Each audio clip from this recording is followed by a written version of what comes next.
Welcome back to The Grind. In this video, we are going to talk about how to rune Calavore, and this is my opinion with a little bit of advice from other players as well, hearing a little bit about what they've done and what their experience has been with flying their Calavore. This is what I have set up on my Calavore. I do have his legendary rune on there to give the decreased dirge cooldown as well as a little bit of hunter attack. Then I have a mythic rage rune that I luckily had access to get that 10.5% rage and 1 hunter ammo increase. Mythic glyph of demise to give the hunter attack and again decrease the dirge cooldown.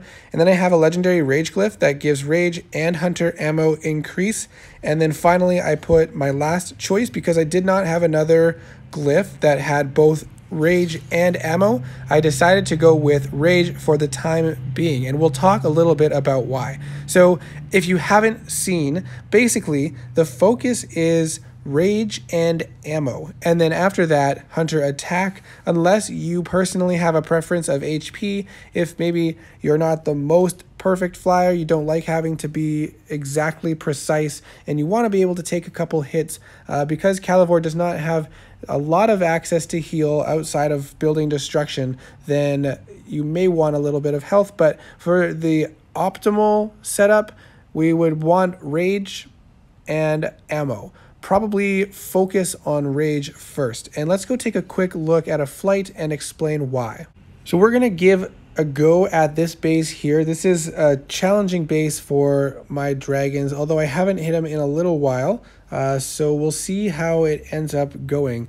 And I haven't practiced Calavore too much recently, so we're hoping this flight goes well. You do have options of opening up with Dirge or with Eulogy and saving Dirge for the back island. I'm going to open up with Dirge, and so I queue it up early so I can get full rage again. I missed the red mage there, so I did have to unload ammo on the red mage after. And you can see I'm running low on ammo. I didn't even get to kill that extra tower back there until after my cloak expired. And again, I'm ending with 0 ammo every time before I cloak. If I had a little bit more ammo, I could have killed another tower. And if I had a little bit more rage, I would have been able to activate Eulogy and cloak to avoid the incoming damage. So both of those were actually important in this situation, and I just barely didn't have enough. I did have to practice several times to get through the base, and I did end up throwing on a lightning resist just for a little buffer. And so we stuck with the same strategy of opening up with Dirge to take out the red mage and dark flak. Then I unloaded on both the 2 back front towers there,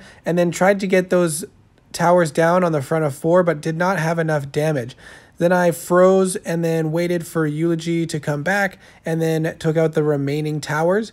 And then I saved this tower here for some rage regeneration, and I had cloak available just in case it did fire a super shot. But you can see how much rage I gained back during that short period of waiting at the red mage was actually quite a bit, and that is why rage is so important, so you can come into the next island full. So I think what I would recommend prioritizing for this dragon is probably rage. Now, if you are an exceptional flyer and you always empty your clip and you're perfect with your execution of spells and timing, you may be able to get away with less rage and get some more hunter ammo, which will help you with your damage potential. But even for me, I do feel like rage is probably better because this dragon requires a ton of rage, and if you mess up or if you need to cloak an extra time, then you definitely want that extra rage to get you closer to your next bar of power so that you can either activate Eulogy again to destroy the remaining towers and gain back health and rage,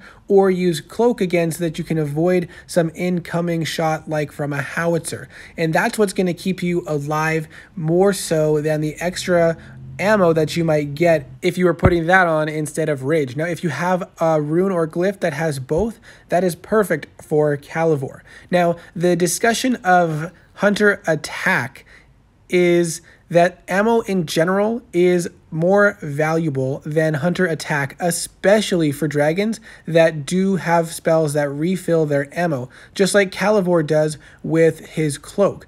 Now, if you have already 4 or 5 ammo, then perhaps a little bit of hunter attack is going to be of value, but you're getting that from his regular glyphs and his regular glyph and his regular rune that you get from the branch. So having another specific glyph to add attack is probably not going to be as worthwhile unless you, 1, don't have any ammo increase runes, or 2, don't have any rage increase runes either. Then I would, as a third, go down to hunter attack, or depending on your preference, you can add a little HP, but attack is really going to be what you want. So that's it for this video. If you have questions or other thoughts or opinions, let me know in the comments section below. I do hope this video was helpful, and I'll see you in the next video.